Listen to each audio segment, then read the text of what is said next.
Kelsey Moser. She's now freed to do content, to think about content, to be entirely that cold, detached, objective, hyper-rationalist, no fun allowed individual we all remember back in the good old days before she joined H2K.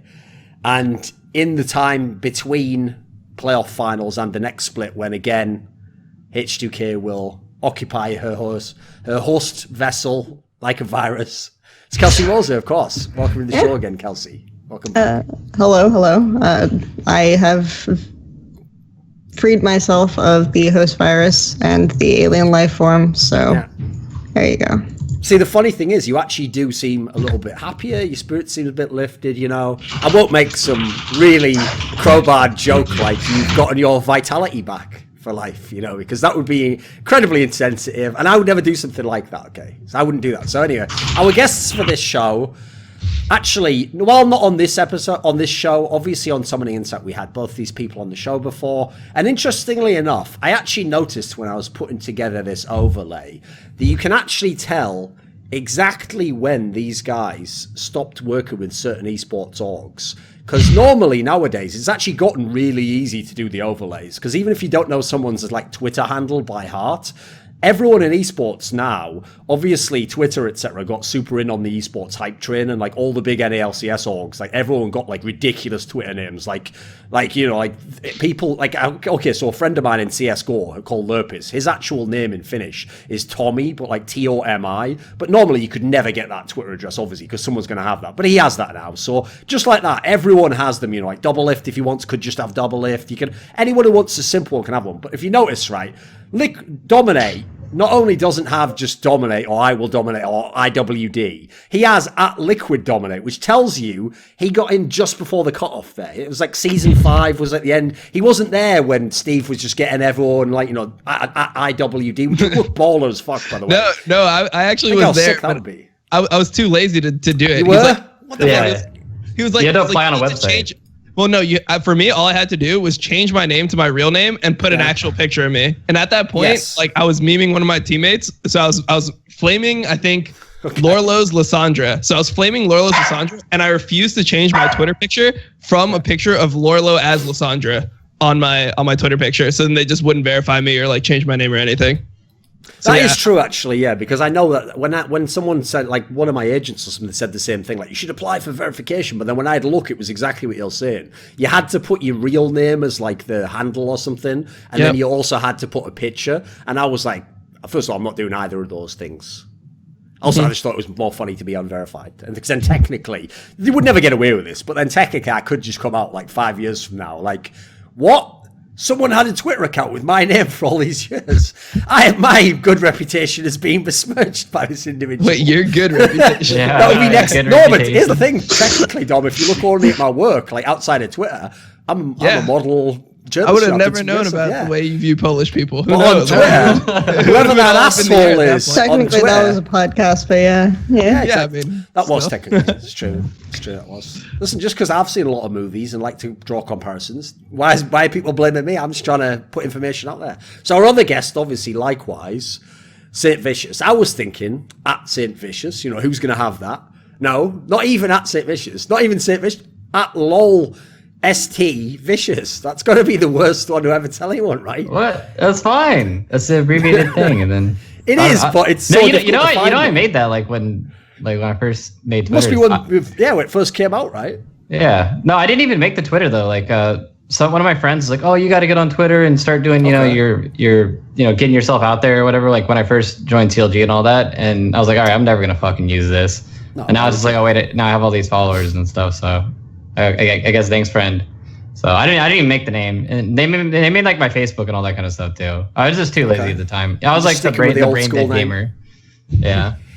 So obviously, I've gathered together this group of minds to discuss the NA LCS playoffs, which in the format that Riot has used for many years now, is not just the final. Remember, obviously there's the third place game as well, and obviously we've got a lot of well-known names in both matches. But to start off with, the interesting detail is obviously there's no TSM. We don't have TSM in either match. They didn't even make top 4. So I just wanted to get your thoughts on that first. Like, Sin, even though the TSM lineups over the years have obviously changed massively, like by the end it was only Bjergsen who wasn't an original member anyway, they did always somehow, at least if not win the title outright, contend for it, you know. What are your thoughts before we kind of get into the playoffs as itself? What are your thoughts on TSM for this split? Because I remember when I saw this lineup put together, I actually thought it could be crazy good. You know, they have all these great European players, the NA lineup's pretty decent with it mashed together. So what do you think of the kind of the TSM failing to even make top 4? What do you think?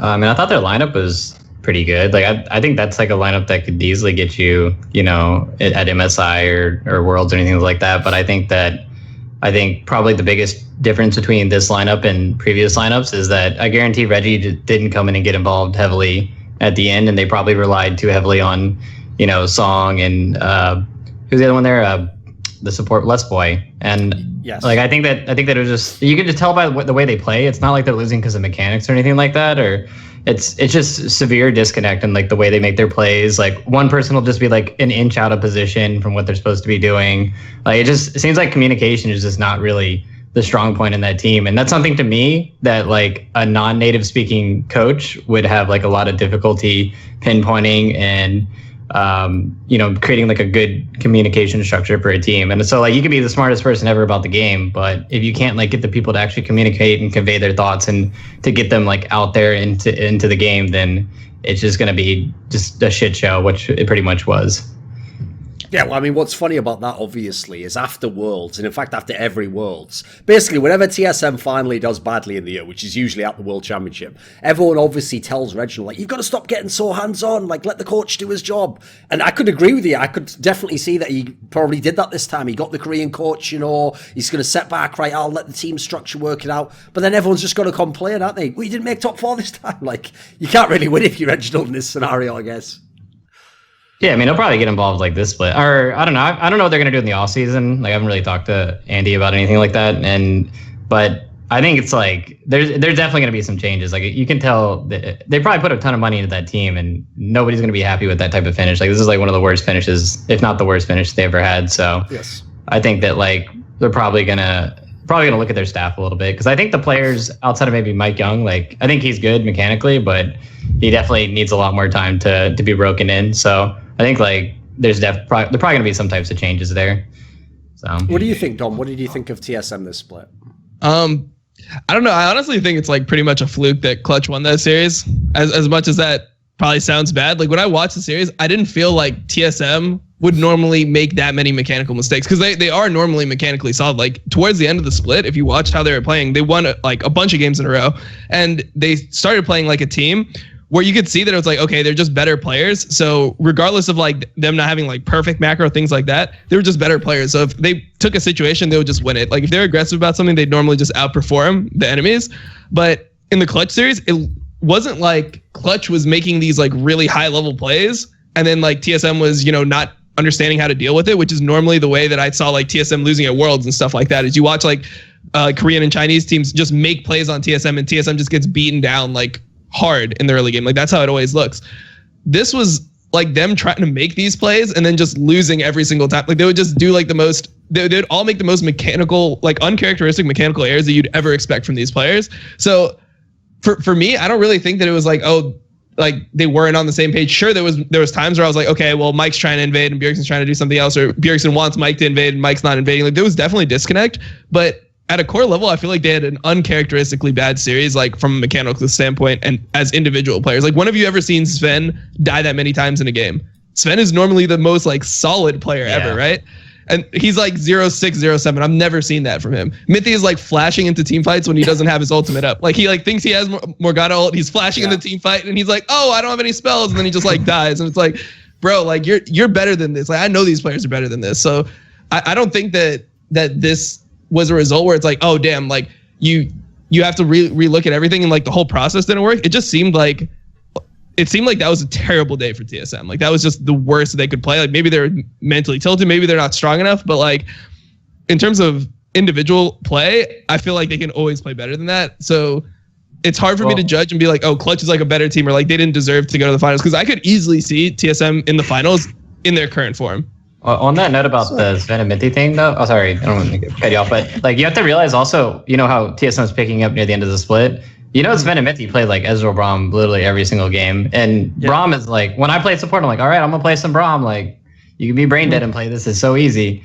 You know, now Xmithie actually has to be on a vulnerable support that you actually have to make plays on, and it's a lot more difficult. And that's something I noticed about their bot lane is like when you put a lot of the playmaking tools on Xmithie, then it becomes very difficult for them. And so I think Sven and Xmithie are more like they just stay down bottom and they like get the CS lead, they get pressure, they don't make like the hypey play, you know? And that's one of the reasons why this series, they tried to be the playmakers and they just got crushed because of it, so.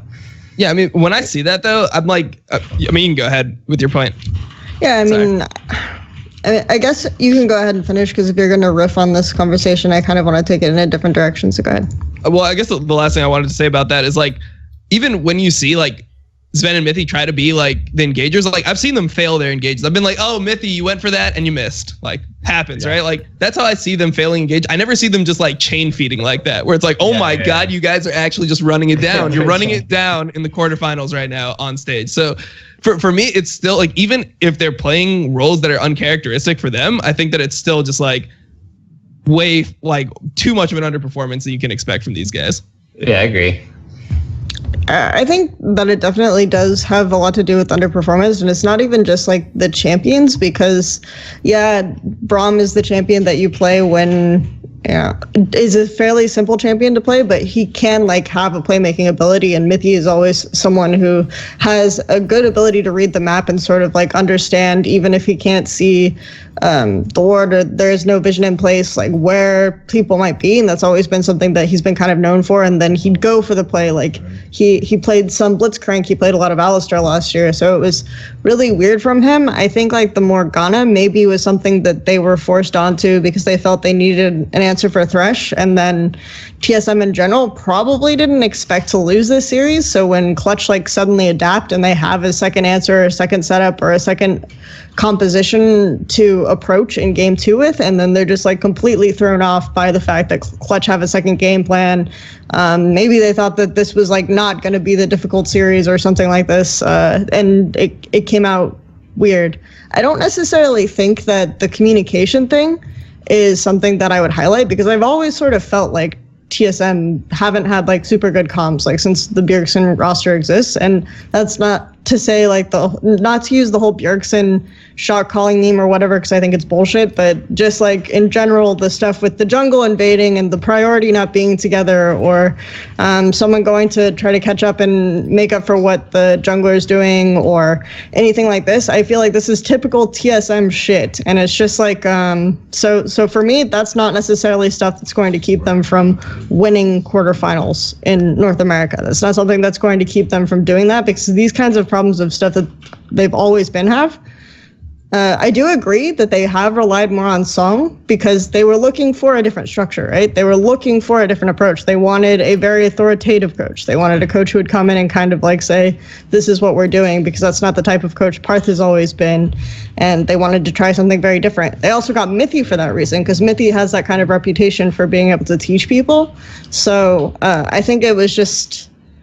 it really was like a really shit performance. I don't know. Like, it's difficult to say exactly. I think that they didn't adapt well to Clutch's change in approach. Like, they should have had good answers to Thresh. Like, I actually think having Morgana is not only an answer to Thresh, but also an answer to Zac. And it's just like they couldn't execute that. They were just like thrown off.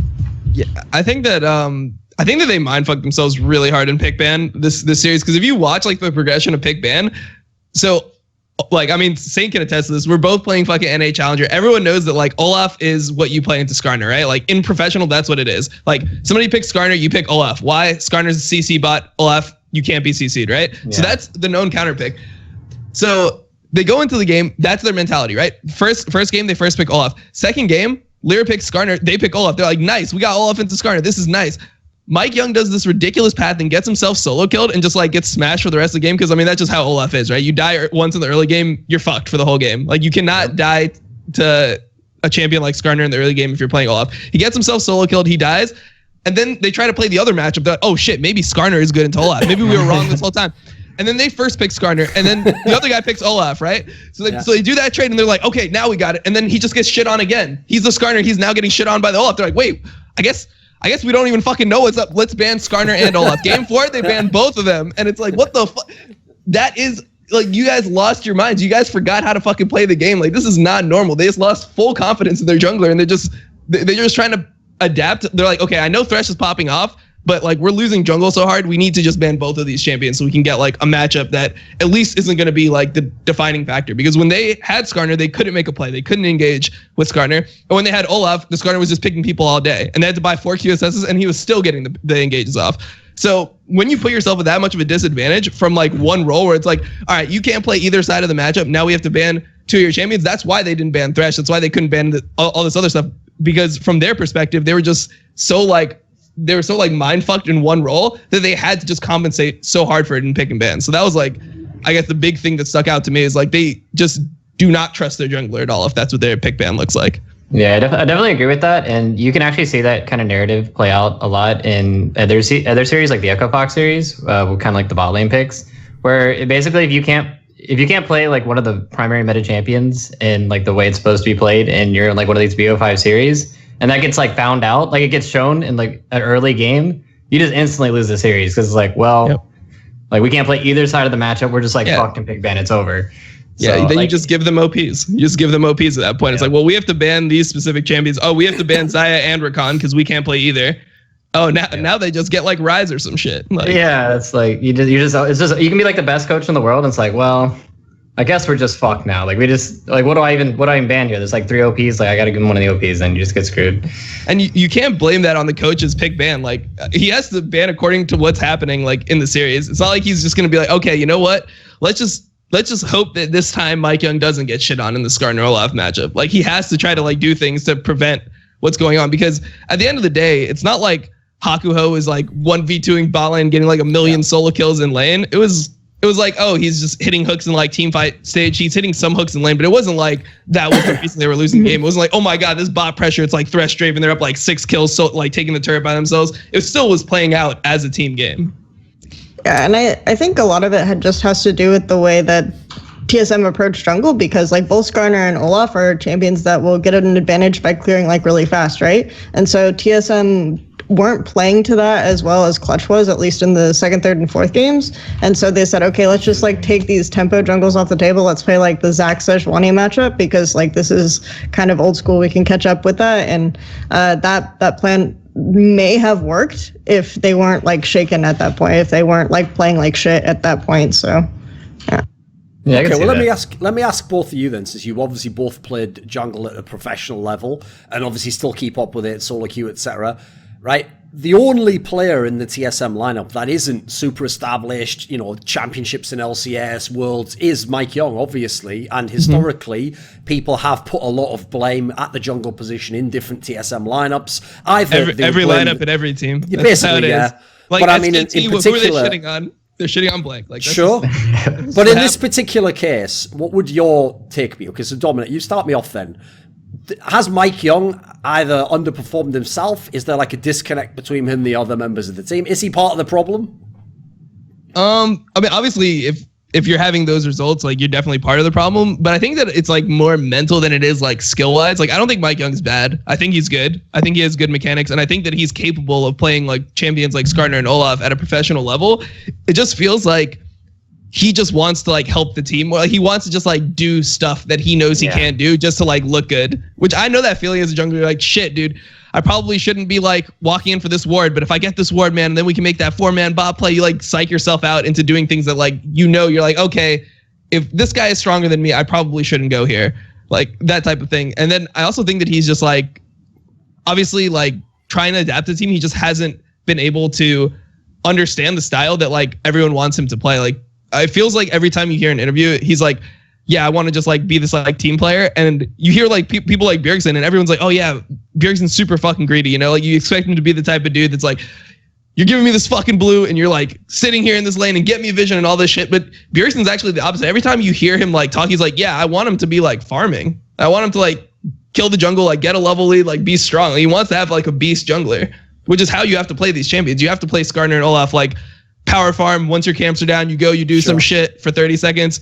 Your camps respawn, you go back, you start clearing again. Like, you want to start having that like rhythm to your jungling, but it feels like that always gets fucked up somehow between like using the pressure and just like straight up farming so you don't get behind. Like, there always seems to be a disconnect. And the one game where that wasn't happening, which was game 1, they just steamrolled them. When he was like counter jungling every single camp, they were just in their jungle all the time, just abusing the fact that they had like this Olaf pick. That is how like they need to play, and that's how Mike needs to play to be able to do it. So he can do it. He's capable. It's just right now I feel like he gets like mind fucked too easily. Like, the whole Skarner Olaf thing has to be partly part of the jungler. You know, like if you have a real confident jungler, he's not gonna be like, yeah, let's fucking ban both of them. Like, I don't know what to do. Like, he'll be like, give me fucking Olaf right now. Like, give me Olaf into Skarner again. I don't care how it went last time. Like, I fucked up. I know I fucked up. I'm not gonna fuck up this next time. Give me the Olaf. Like, he'll say that shit. It is also not on the jungler, right? Because like, you are putting a lot, even when the way you described, like, if I'm not strong enough, I'm not going to get that ward. Like, let's say Bjergsen is winning his mid lane really, really hard, and he just wants to put a fucking ward on Raptors, right? Like, he should be able to do that, even if like he's not as strong as the other jungler, because his mid laner will beat the shit out of like the enemy jungler for him. But there is like a disconnect between like how mid lane is working with jungle and how the team is working with jungle, and they made it work really well in game 1, but like, they are not, the next games, they were not approaching jungle as a team role. They were approaching it as like a MikeYoung, you do your job, you do this, like you farm, you put this ward, whatever, or something like this. It felt like it was like, that is what it became throughout the series, and people were just like not working together as much. Well, it's like the kind of thing that I pointed out at the beginning of this is that the communication issues where, like, that's a communication thing where MikeYoung and Bjergsen should be communicating and be like, hey, do you think we can win this 2v2 if you trail me? Okay, like, trail me, I'm going to push out mid, then we're going to go, like, make the bot player, we're going to get the vision. And, like, just those small dialogues aren't really getting done very well. And then because those dialogues aren't being done, then you kind of lose confidence because you have no idea, like, what you want to do in game. And that's the kind of communication stuff I was talking about. And on top of what Dom said, like, Mike is to me, he's still a rookie. Like, he had his split on P1, but still, you got to realize he's playing with a team of like 4 hardcore veterans, and he wants to play to their style. But to be a good jungler, you have to come in and you have to play to your alpha. Style. You have to be alpha. You got to do what you want to do. You got to run that shit. So if you think about the way that the communication goes, Mike is probably, okay, I've done this, this, and this. Like, I've done like my standard jungle stuff. And then it's probably like, can I do this? You know, at the will of his team. But what a team really needs in this place is they need like a Lyra style where it's like, all right, I'm done with my path. It's like, hey, can we do this? You know, it's like, I want to do this. Can we do this? You know, he's like, Lyra is like trying to move pieces around the map to like his will and like his pathing and his tempo. But I guarantee MikeYoung is at like the will of his team. And it's like, all right, you think we can do this now? Like, can I do this? Like, please help me. I think that it's just, he's just not alpha, and that's just really all it is. And maybe that'll get fixed out in the next split, but I think that until they kind of empower MikeYoung and teach him to be more confident and convey his thoughts, then it's just going to keep looking like this. It's interesting because my understanding is that MikeYoung was brought into the team because like he talks a lot, right? Because he was willing to talk a lot like in and out of game and work with the team in that sense. But like, that doesn't mean that you're alpha, though. I know what you mean, but it's like, and then on P1 he comes in and he makes it his game plan, right? That was the story, was that allegedly he came in game on P1 and he was shot calling and he was like saying we're gonna do this, this, and this, and then he comes in TSM and it's like, this is almost what TSM wanted, but they don't know what to do with it, and so now it's almost feels like it's like fading. I don't think they will. Yeah. No, on the P1 note, like, if you actually watch MikeYoung's playstyle, and the reason why he did so well in those is because he was basically just bringing out solo Q cheeses, and he just had a book of them, and then once the whole book played out and everybody started copying his stuff, you know, like the super leash and all that kind of stuff that ended up coming out, and then you have to play a standard game against somebody. Then when you're playing a standard game where it's all equal footing from the beginning of the whole game, you have to be pretty communicated with your team because you have to gain advantages when there's not really an advantage there. So that's the reason why I don't think he's able to convey his thoughts, is because he's actually having to play the standard straight up game. Yeah, sure. Yeah. I agree with that. I think that probably also had to do with him losing confidence. So yeah, sure. Yep. Yeah. I mean, it's also. Yeah.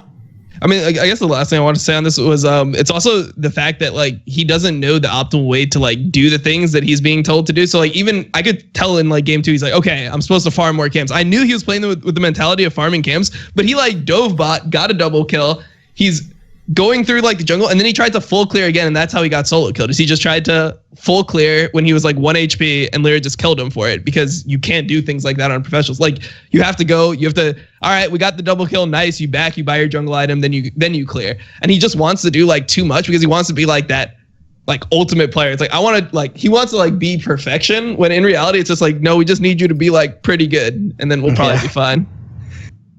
I mean, it's like he's not calling reset and like I need to reset now, or he doesn't know when he needs to reset. It's like, I have an advantage, I'm going to push forward on the advantage, and he doesn't know when like the tempo is run like out. Yeah. Right, let's talk about one of the semi-finals then. So let's continue the thread then. The Twch Gaming against the 100 Thieves one ended up being a full 5-game series. Obviously, the Twch Gaming team thought they were on some inspired run and they were going to be going to the finals, but didn't make it in the end. And 100 Thieves, who I think were actually one of the surprises of this split, because when you looked at that roster, they have good players, but I didn't necessarily see like, how is this going to work out? You know, how are these?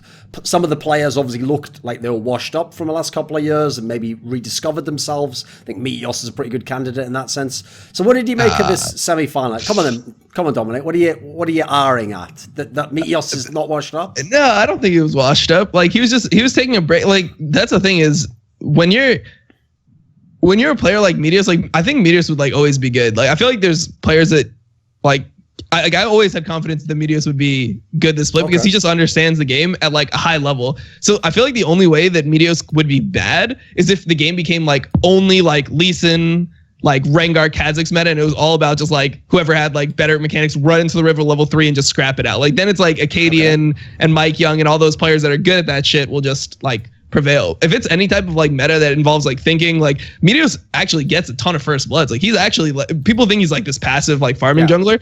He's the one who's like, from the games I watched, he was getting like the most first bloods out of every jungler. Like he just would set up the best coordinated gank. Like this is the smart play to make. Like you have like, and it's not like rocket science, but it's like, okay, you have like Thresh bottom level 3 with like whatever Cody's playing, like Jhin. Okay, I'm gonna be there from this timing, get a good angle where he doesn't get seen by a ward, and he'd actually get the playoff. So for me, I've always thought that he would just always be good because he just understands like which plays to make. I mean, he was always safe, but he would still gank, and the way that he would get ganks off while being safe is just by picking like the absolute best one. You know, you pick the best fucking gank. You don't go for like monkey ganks or just running at them.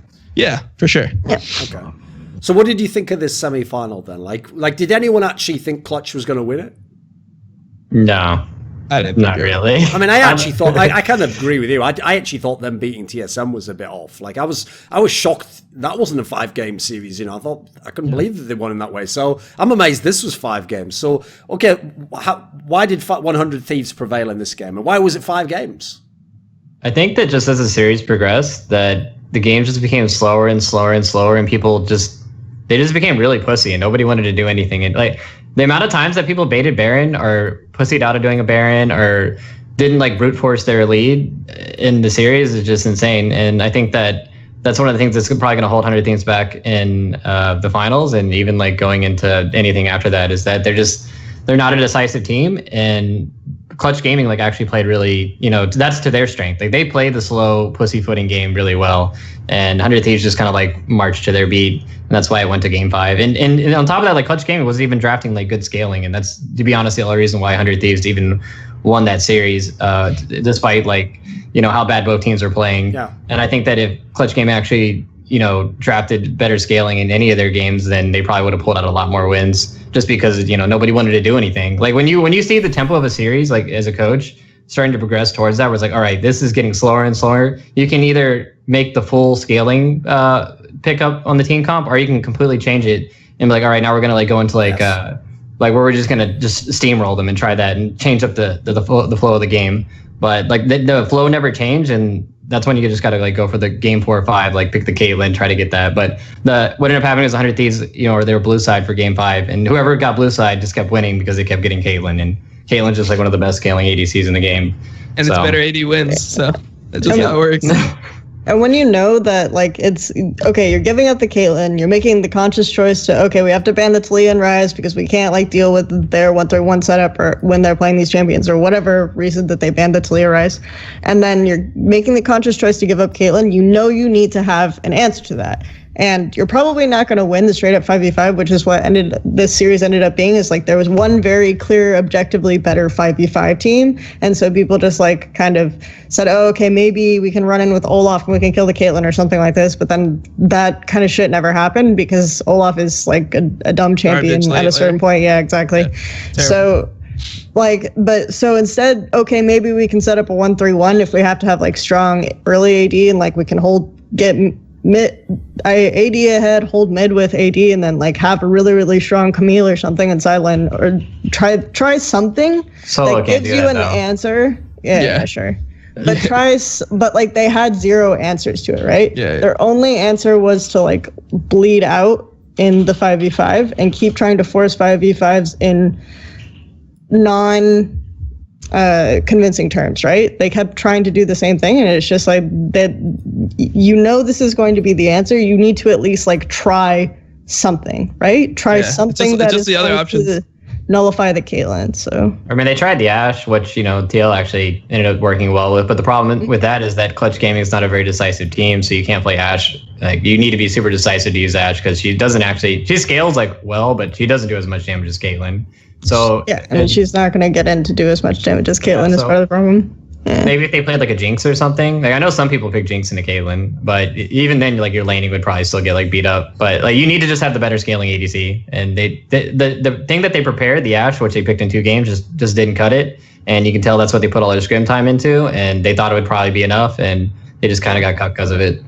Yeah, it was pretty obvious that they were like scrimming TL. Because they just played like a worse version of TL. They're like, we're TL without macro. Like that's exactly much like how they played. I don't know. I mean, I just feel like you're kind of limited when you have like a team like that. Like you have to be able to play bot side, or like in this meta you have to be able to play bot side if you're Clutch Gaming. Like I don't think you want to be like, all right, we're gonna put solos Camille versus someday Nart. Yeah, he's just gonna shit on him. Like I feel like that's not your win condition when you're playing Clutch versus 100 Thieves. So. I mean, even in game 2, right? You're not going to have like the Camille Fiora version. You're going to have the Cho'Gath Gnar version, right? And Gnar can still like have a ridiculous amount of pressure so that someone has to do something with it. And you don't have to constantly just be grouped and force 5v5s. And they didn't play to that at all either. Yeah. Like they weren't able to do that. Yeah. Like they had Skarner theoretically able to shadow the Gnar, and they just like didn't execute on that. So. Yeah, I mean, I think that out of like all the teams that made quarterfinals, Clutch, like the reason why people thought that Clutch would not do well is their like decisiveness was by far like the worst. Like they don't really know like when to TP in, like when they're going to TP flank, like when they're going to fight. Like it's like you can tell their communication is like, all right, they're here. And it's like, okay, I'm TPing. It's like, all right, so what's happening? And so they're just like, oh, looking at okay, never mind, just back off. Like that's kind of like how it goes. Instead of being like, okay, like we're setting up the play, they're playing into us. When they walk up, we TP, we're going to TP flank, like go on Caitlyn, like remember this. Like it's not like they have the framework for how they're going to do things before they actually get into game. It's kind of just like, oh, we're winging it. All right, well, they walked up and we just saw them, so we thought we could maybe fight, so we tried. Like, which is why the Thresh works so well for them, because it's like that's the decisive thing. He just throws the hook. It's like, did he hit it? Oh shit, he hit it. Okay, let's fight. Like that's and the Zyricon too, because then it puts the engaged trolls in Hako rather than solo. Yep. So. Oh shit, Azira's banned. Oh, I guess there goes that option this game. But yeah. Yep. Because I've noticed nobody here was like blowing up 100 Thieves, like, oh, such amazing play, like great team. Well, the bizarre thing is, considering how well they did in the regular split, because they obviously just sit in the semi-finals and wait for someone to win the quarterfinal, and then it was Clutch Gaming that won it, and then the series goes to 5, and as you say, the last games aren't particularly that great from either team. I feel like this is a team that somehow is in the final, but it doesn't feel like there's any hype that they're going to be like an amazing team. Does anyone actually think 100 Thieves will win the final? I'd say it's like 30%. Yeah, they have a chance. It's not like they can never. I mean, that's the same way I feel about like Clutch Gaming. When you make a prediction, it's not. One thing I hate is people make it seem like predictions are based off like how good the prediction is based off whether it's like it happens or not. But I feel like predictions are based off like what percentage chance the team has to win. Like sure, like I could say Liquid has 70% chance to win, but that doesn't mean Clutch or that doesn't mean that 100 Thieves could never win. That just means that Team Liquid is like the team that should win going into this if the players perform like adequately. So well, what are the strengths of 100 Thieves then? They just don't make like they don't make like huge mistakes really. Like they just are like they're willing to like play the Baron dance or whatever, and they'll just play it out to late game. They don't fuck up. Meteos doesn't get himself killed. It's just like yeah, they just don't make any proactive, like they don't make that many proactive plays in comparison to like what you'd expect from a team in finals. They're just pretty consistent, I'd say. And then I think Ryu is like actually playing pretty well too. Yeah, he's playing well. I think Ryu is a little bit of a weird situation because he almost needs to play a champion that he can side lane on, or that he can like set up 1-3-1 or 1-4 on. And so like he was forced on, I don't necessarily like the way that Clutch played out the draft, but they picked up the Orianna and then they forced him on Galio, which theoretically if you can force him on Galio without playing Orianna, it's like really good because Galio shouldn't, like on this patch, be able to make certain plays, shouldn't be able to be an effective champion in the same sense that he was before. So like Ryu's champion pool is a little bit weird and a little bit limited, but when he has like the Ryze and the Talia, and then like 100 Thieves have actually a good setup for dealing with some of the things that TL like to do, which is just like their Baron setups and their 5v5s around Baron are really, really strong. So I think that's something that like 100 Thieves could look into and should theoretically have, but like I didn't see that from that team this past week at the semifinals. I didn't see that kind of like we'll work around the Baron sort of setup team this weekend. So I kind of lost some of the faith that I did have in them. What I think makes 100 Thieves really, really good even now, though, is like I do think Meteos' game sense just in jungle, like Dominate brought it up before, is just really, really strong. Like he will, if you give him the Olaf and the Skarner and the leash, he will finish clearing his camps before the other jungle and do something with it 100%. Like whether it's like making the enemy mid back second because he'll go into lane and like his mid laner can push out and back, and then they get an advantage off that and they make a play bot with it or something like this. Like he will 100% make something happen with a camp advantage. And so I think that that's a really big thing for 100 Thieves. I agree. Okay. Yeah.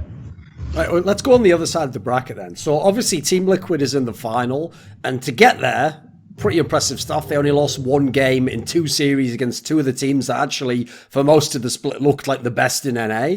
Is Team Liquid the truth? Are they going to win the finals? I think so. They should. I think they'll win finals, but I don't know. Maybe I'm just like maybe my standards are a little high, but I think that just NA as a whole. Yeah, I think it's so bad. Playing so bad right now. I think this is one of the worst splits I've ever seen. In what respect?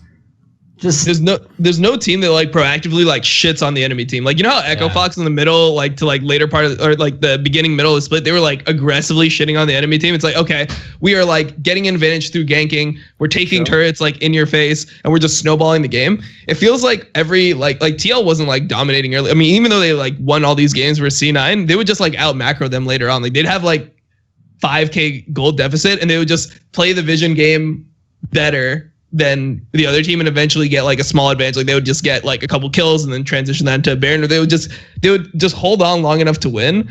Whereas when you watch like really fucking good teams play, they almost always like have a defined like game plan of how they're going to get their advantages in the game. It's not like, oh, we're just going to like play and then we'll just like, if things go like slightly bad, we're going to start doing this. And if things are like going well, we'll do this instead. It's like no, we're going to get dragon. Yeah. It's like defined. It's like, okay, we got the bot push. Are we diving bot? Are we getting dragon? Like they're playing around like what they should. Whereas like TL would just like, I mean, you saw like Xmithie die in the early game just like randomly in like games. Like he's like fighting for wraiths like 1v2 and just dies. And at that point, like the game can get snowballed out of control. Like it's so scary. If you play like that against a Korean team, like imagine you play like that versus Longzhu. It's like, oh yeah, we just gave the Olaf first blood. No, don't worry, Peanut's not gonna. It's like, oh okay, now he's just like shitting on the whole fucking game. He's like 10-0 with the 14-0 now. Yep. We saw it happen in LCK. He was 10-0 with the Triforce in an LCK game. Like that is what can happen if you just like straight up have int plays early game. So like seeing that just means that any team could probably win here, right? If that happens again, I could easily see 100 Thieves being good enough to snowball that into a bot advantage and just like winning the game through it. So like that's why it's not like, oh yeah, TL's 100% gonna win. It's like they should win, but if they don't, it's like, damn, well, could happen. Like, it's not like they deserve to win like super hard or anything. Yep. Yeah, throughout the split, like TL's early macro and early decision making was probably one of the top teams that I was the most iffy on, right? I thought that their 5v5s were really good. Like, they're able to get good vision around Baron really well and then bait people into those and then win like really decisive team fights at like as soon as 20 minutes. So that makes their games seem like they're winning early in the regular season, but they just like they never set up bot plays with forethought with the other lanes. It's just, oh, okay, we're gonna make this bot play happen. All right, time for impact to TP. Oh, you had to give up away for that? Oh, we lost top tower.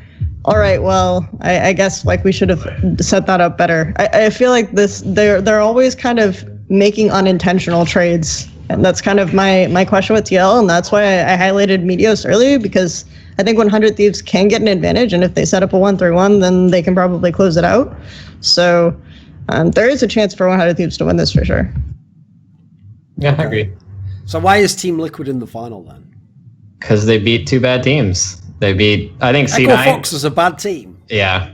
They're not, okay, if you look at their all right, yeah, I'm getting in trouble for this, but yeah. So basically, like so Echo Fox, their players, like their bot lane, I don't know. I mean, I worked with them before too. It's just historically, Alltech and Adrian just never do well in playoffs because they get exposed every single time.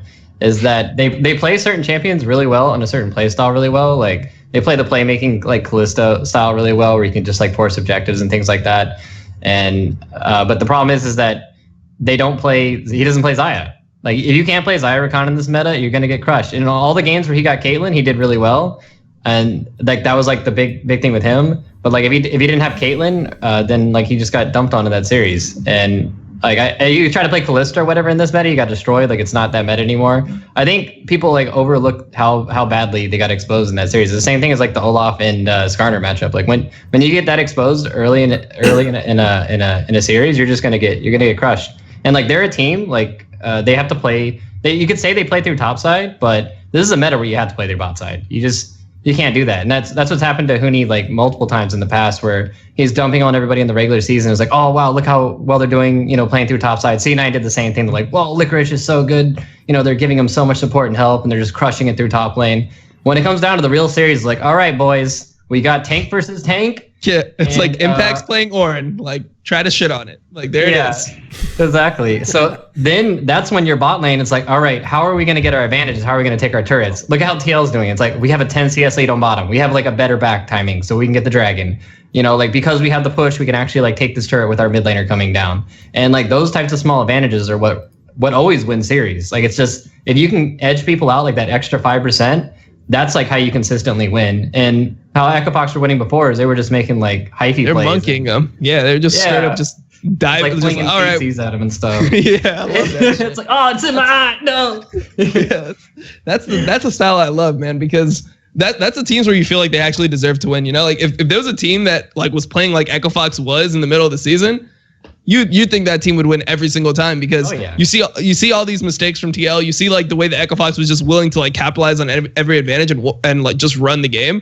I mean that's good. I mean obviously what happened throughout the season was it became tank first tank top lane. It became consistently more and more tank first tank top lane to the point where it's like Huni's playing Shen in game 4. And it's like, all right, you're playing, and that's like the most playmaking tank you can really play, right? So he's playing Shen with Olaf. It's like, all right, let's see if we can get that advantage. Oh, well, we fucked up once. Well, now the game's over because we have Shen Olaf. How are we going to win a team fight ever? Yep, exactly. I don't know. Was Huni neutralized by the meta then, Kelsey? I mean, I think TL had a good game plan for going against Echo Fox because it was like, okay, we know that typically when their solo lanes get ahead, Dardoch is around mid at like 3-4 minutes, whatever. So Xmithie played much more around mid and was like ready to counter gank or didn't allow Phoenix to get this lead. And so they couldn't snowball the mid advantage to go top or to any side lane.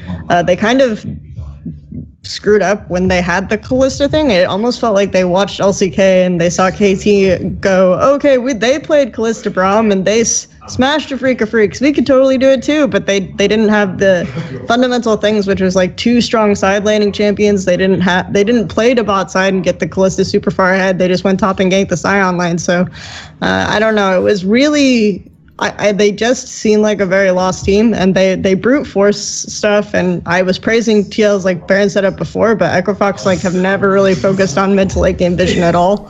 So they just like really relied on brute forcing everything through top. And I think, yeah, Huni like being not able to play brute force champs, the fact that the bot lane isn't comfortable, like it's not just that Huni can't play brute force champs, it's just that when other people are focusing the bot lane that much and they don't know how to set up for their bot lane or how to protect their bot lane or how to transition like top lane leads into helping their bot lane, like they could do the other way around. They had the spellbook, right? With the spellbook, and they would tell TP top with their support and everything else, and then they would get top ahead like that, but they don't really know how to do it the other way around. So I think it's just a very weird, like, it's not easy. It's not as simple as, oh, Huni can't play X champion or something like that. That's never what it's been about. It's been about like how to transfer the style of the way that your team is playing or the setup of the way your team is playing so that you can take pressure from one lane to a different lane, or you can sack one lane or something like this. And it's just not an easy task. So. Yeah, it's definitely not easy, but that's my problem with Echofox and why I said they weren't really that good of a team is that Echofox in playoffs is the exact same team I saw week 1. Like I didn't see any improvement in that team throughout the entire split, and they're playing the exact same play style the whole split, and they didn't recognize their weaknesses and they didn't try to fix them. Like that to me is just a poorly managed team in my opinion in that sense. I mean, the way I see like the league right now is this: like some of the teams are more aggressive than each other, but there's no team that plays clean from start to finish. There's always hiccups in every team. There's always like a massive throw at some point. It's like, oh, well, that now we're down like 4 people. And whenever a team does that, TL just plays like the war of attrition, like the let's get mid priority, drop Vision and Baron. Okay, they're coming. Okay, we're not strong enough to fight. Let's go back mid, push mid again, like go back to Baron, like not die and get picked off while we're doing all this stuff. Like not just have these random mistakes. They played that game better than any other team. So that's why like I think that team is better, that like should win versus 100 Thieves, and why they beat Echofox, why they beat C9 is it always got into, no team was able to cleanly snowball, and it always came down to like, okay, who's going to play like the vision control around Baron, and like, you know, maybe even like the split push later on, who's going to play all those situations like the cleanest in terms of team coordination and not just have random people die all over the place. Because that's what happens with other teams. They just start doing that, and then somebody gets picked, and it's like, oh, now it's a 4v5 around Baron, and then the team that has the 5 people just wins the 4v5 around Baron, and then now they have Baron, and they pick up a couple more kills, and they just win the game because they have, you know, Baron buff. So I don't know. I just, if 100 Thieves doesn't somehow just like either become better at that late game situation where they are more decisive, or they don't just like completely shit on TL early game, I just feel like TL will just win. What did you think of in this series? Phoenix just played Rise every single game. 3 of the games, Poor Belter, who isn't even a Cassiopeia player as far as I know, played Cassiopeia into it, whereas you'd think it's Phoenix who would want that. And I noticed there was like Azir was a non-factor in apparently this playoffs. Like it wasn't banned, it wasn't picked. I watch LCK, I see Azir all the time. That guy UCal for KT Rolster plays it like every time he gets an opportunity. Is this what do you think the logic is behind how they were trying to use Phoenix in this series? I mean, I personally think that they probably just scrimmed and were able to translate their advantages a lot better in scrims. Like they were able to just, you know, like he was moving around the map and he was getting kills early, you know? And then it just became like they would always just throw, and then they would get into a team fight, because Rise is really good in skirmishes, but it's not very good in team fights. Unless you're super fed, you can't really team fight that well. I mean, you don't have like the AoE damage and like CC that a Cassiopeia does, right? So he would get like these advantages, or he would be like, oh, I'm like 10 CS up in the Rise Cassio lane, which I'm not sure how the lane goes anymore. People have different opinions on it, but sure. Cassio is definitely not bad into Rise. Like Rise should not be winning that lane, I feel like. So Rise in general is just a pick that they were probably able to skirmish a lot more with in scrims, and then when they got on stage, they would get 1 or 2 skirmishes, win those, lose 1 right after it, and then the game would just be over from there. Yep, you got to do the real 5v5 and Cassio. This is where you really want to know who like people's scrim partners were. Like, does this mean Echo Fox was just scrimming TSM the whole time or something? Like, I always want to know who it was, because there's something about like the way this series played out suggests to me that they really thought all this shit was straight fire in their scrims, and then they came in the game like, what? None of it's working. Help. I mean, you can assume that they were scrimming 100 Thieves for a lot of it, because it's always like whoever's on the opposite side of the bracket. So Echo Fox is like was the 2nd seed. 100 Thieves was the first seed, so they're probably just screaming 100 Thieves a bunch, and that you could tell kind of that 100 Thieves had high priority on Rise, so they probably thought it too. And Ryu is not much of a Casio player, so they probably didn't experience that much. In general, I mean, you just based off how the brackets lay out, they're probably screaming the quarterfinal teams that they expect not to play against. So maybe they're screaming Clutch and 100 Thieves or something like that. The way I can theorize it is that Rise is the kind of champion that no one beats 1v1 in a side lane, and they're used to playing 1-4 with Huni, so maybe they figured we could get Phoenix ahead and he could play that same kind of role for us. But that's the only reason that I can see them tunneling on this pick so much. Right, before we leave the Echo Fox topic, basically, I wanted to ask a question that's a little bit more of a bigger one. But obviously, okay, everyone knows famously on any of my shows, I've always been a fan of top lane carries and people who can actually be the best player on their team is the top laner, which is obviously very rare nowadays. Even in an example the fucking Kingzone Dragon X, even if Khan might be the best player, he has some pretty good players in the other roles. It's kind of cheating to say that, they're just based around the top lane. Is it just a bad team setup to have your best player be the top laner at the moment? And we've seen this happen to Huni now a whole bunch of times where he just looks amazing in the regular split and then either just naturally a meta shift happens or Riot literally patch changes and suddenly you just can't, you can't just pick whatever he would want to pick and just style on everyone in the top lane. Is it just not a good setup of a team to have him as your best player? I don't think it's the setup. I think it's the way that it gets managed. And it's just if you're, let's say you come in, with Echo Fox and they're winning with Huni playing his style and playing to his top side, then you're not going to recognize as well, your weaknesses and how, so it covers up the problem you have in the bot lane. Yeah. So then that problem never gets identified, or maybe it is identified, but it's not actually instead of putting more effort into fixing that, it's all right, well, let's play to our strength, our team style, this is our style. And they just put more eggs in the top lane, mid to top lane basket. And that just doesn't seem to work out in most cases. And I think that what needs to happen with some of these teams is they need to actually sit down and they need to communicate with Huni. This is how you're going to play when you don't have as many resources. I'll give you an example, Dignitas, right? When I was working with them at the beginning of the split, we played with Someday. He only wanted to play AD Kennen, Fiora, all the split push champions, and that's all he picked. Yeah, and then it's all right, someday, the meta is changing, we're not going to do that anymore. And we had to sit down with him and talk to him about how to play when he's not going to get resources, how many ganks he's going to get, how he should manage his wave when he's not going to get any of that kind of stuff. And then so we had to start playing through full mid to bot side, which is what we transitioned into later in the split when we started doing really well. And it's just, I think that conversation never really got brought up in that team or wasn't really, pressed as hard. And I think that's why that play style faults. I'm not saying it's good or bad to be able to play through top side, but you need to be able to do both. Every team needs to be able to do both because League of Legends is always being patched, is always changing. But one thing that always happens when it comes into playoffs or into finals type series, guess who is the most important lane in the game? The lane with two people. There's one person in the top lane, there's two people in the bot lane. That's why you have to play through bot side. Because if you open up the bot side, you open up the support, then the support can move around the map and get vision. If you open up the top lane, it's well, I guess he can make hyphy plays and split push. That's all he can really do. So it's just how it is. And I think also when you play with a really, really strong top laner, and the reason why it works for Kingzone Dragon X is because people always say that if you have a really strong split pusher and he gets super ahead and he's just playing this, you still have to have a really safe duo lane to hold the mid lane. They can't get forced on, they can't get this. So your duo lane also has to be ahead in those scenarios. They also have to have some kind of power or some kind of setup in conjunction with the jungle. So it works for Kingzone Dragon X because you don't have to do anything. And Prey and Gorilla will be strong and they'll be stable and everything else. So Khan can split push like a motherfucker and it's totally fine. But for a team like Acrofox, that's not always going to be the case.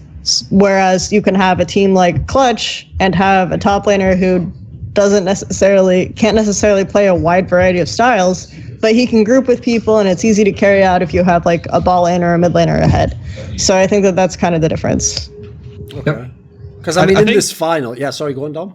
Well, I guess my opinion of it is if you are going to be that team where you're we have the beast top laner, our top laner is going to shit on you, sure, and that's how we're going to win the game. I feel you have to continue with that the whole way. If that is your identity, you better stick to it because right now it's not impossible to play strong top laners. Like if you look at I just pulled up the SKT versus KT series. Like Smeb played one game of Gnar, which is like probably the best split pushing like tank champion, I guess. And then he plays 2 games of Camille and 1 game of Ornn. So he played 1 tank and then 2 games of Camille, 1 game of like Gnar, which is in between. Like you can still play those types of champions. You just need to be like confident in them. And even like in Korea, like Thal in general, he played Renekton, he played GP, he played even Swain top. He's played Cassio top like a week before. So I feel like it's not impossible to like have your top laner like be the carry, but if you're gonna be like that sucked into the meta, if you're gonna be like that much of like a meta slave, like at the end of it, then you need to just have like your role player top. You need to have like somebody like Solo top who's just, you know, he's not gonna get shit on. He's gonna like not take up an import slot, and then just have your beast like on the bot lane, you know? Yeah. I mean, also the meta kind of shifted really bad for that. I don't know what the ADC picks were in that series. I can't remember, but when in NA, like right now, Caitlyn is super popular, and that's a champion. If you leave that lane alone to their own devices, they will take that turret, and then they'll start moving around the map. So it makes that top lane carry style like a lot harder. So I think that's like something that factored into that. And I don't think that the pick bans were done very well against that top lane play style, or to favor it. So yeah, I mean, it's just like you if you want to play the top lane style, then you have to find compensation, right? So like, I guess what you'd compensate that with is like, okay, when other teams see Caitlyn, what do they pick into? They pick Ashe, and they're like, okay, we have the utility AD who's like kind of good into Caitlyn, like obviously not going to win lane against Caitlyn, but not going to lose hard, has range, and can engage later on. So you have like some type of way to neutralize like their advantage, and then you just play to your top side. You're like, okay, you guys don't get shit on, right? You're going to have an arrow, you're going to be useful late game, great. We're going to get Huni like ahead. He's going to be 4-0 on Camille, and he's going to 1v9 the game. Like that's pretty much like, if you're not willing to make that compromise, then you need to like change the way that you like import your players. Yeah.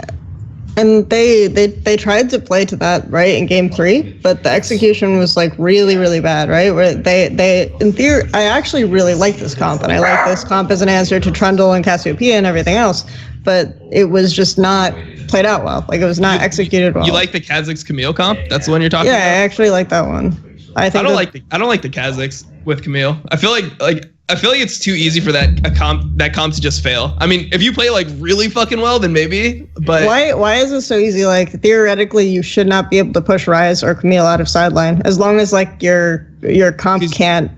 As long as you have some control or some advantage in early game, like you should not be able to at a certain point, like 2 items, push Camille or Ryze like out of sideline ever. So I mean, it's just like in NA, pretty much what always happens is there's just like a team fight around Baron, right? Or there's like they just run down mid with 5 people, they just play fucking ARAM. And if you're not able to deal with that, if you don't have like a good answer, like Kha'Zix and Camille Kha'Zix and Camille late game, unless they're super fed, they're never gonna win a team fight. Tabbies are too strong too at that point. If you get like Camille and Ryze ahead and like they're ahead enough, then if they run down 5, then they're just going to lose like their entire base basically, like at a certain point. This is a really, really good answer to the NA ARAM mentality, especially if you have Tahm Kench involved, especially if you have all this setup, but like no one executes it well, and I get it, it's like slightly more difficult to execute, but if you have like Camille to a point where she's just gonna like shit on anyone you try to put in a lane to answer her, like yeah, you have to force like something to happen around Baron, but then at that point, like you're scattered, you don't have vision in place, you don't have shit set up, and then someone's gonna get picked off, someone's gonna get fucked, or like you try to bait Baron and then you lose your inhib, and like maybe that's not the worst trade in the world. Maybe you lose your inhib turret. So what was Impact's pick in that game? Do you remember? Impact's tank, pick? I remember. I think Ornn or something. Yeah, Ornn. Mm-hmm. Yeah. Yeah, I mean, I feel like that's what's so scary is like Ornn is so easy to just start a fight. Like he's super easy to start a fight. Like if he just runs mid and just throws his ult, like you can almost always just like get something. Yeah, but then you lose your base. Like if he's going mid, then he's just gonna then they're going to lose. Well, like if they play this comp right, they should just lose their base if they're constantly trying to force mid. So I don't know. One of the things that I noticed that Impact does a lot is that he'll sack waves. He'll sack like 1 or 2 waves to just go. And yes, maybe he'll lose his turret, but like I think that Impact as a player, one of his strengths is he recognizes what type of loss he'll take to make that big play. Like he's down to lose that tier 2 turret if it's going to mean a pick into Baron. And if you can even get 1 pick, like you kill the support, you kill the jungler, anybody, like when you do that grouping play and you actually get the Baron off of it, then Camille's advantage is completely neutralized. And so like that's what he consistently does. Like he doesn't TP into a play, and that's why he's like so strong as a player. Is that he'll lose the 20 CS just to make the big play, and he knows when to make the play. But I'm saying if you play Kha'Zix Camille correctly, like making the decision in laning phase to lose 20 CS means you're probably going to lose your turret. It means you're probably going to lose the next. He doesn't do it in laning phase. He does it like post 14, 15 minutes. You know, when people are starting, like he'll be at the dragon, he won't. Yeah, but by then, like if you played the Kha'Zix Camille correctly, like you probably have taken all of the lane turrets on bot side. You probably transitioned the lane because you also have Caitlyn, right? You also have Caitlyn Tahm Kench, which should like get the turret super early. Should get turret super early. You can transition that. Then you have like part of the map completely destroyed on both sides. Didn't they keep fighting mid in those games? And like they would just get Ash arrowed to mid lane, and then they would just lose the skirmish. So like I think that they were trying to execute it properly, but it's just like Ash. They won't take the turret on Ash. Like Ash is actually a strong laner against Caitlyn. Like you have the volley and stuff. You can hold the lane. And the problem with that is that the Ash was actually influencing the mid and top plays. There's also Tahm Kench too, though. And like Tahm Kench into Braum is actually like really, really strong, right? Actually, because I'm not a fan of lanes like that, like Tahm Kench Caitlyn, because it's like, okay, you have the Caitlyn, but you can't like really win the lane with Tahm Kench Caitlyn. It's like, oh, you're farming, I'm farming. It's like, oh, Caitlyn hit. I mean, like Ash. I'd rather have the Braum Ash. Braum Ash has like way more kill pressure in that lane. I mean, Tahm Kench. Okay, so Braum, you can hit the ability, but you can't necessarily proc it like right away. Whereas with Tahm Kench, like you can work with the Caitlyn auto attack. You can bully. Like actually, Tahm Kench is such a lane bully. Like Tahm Kench is actually so strong in lane.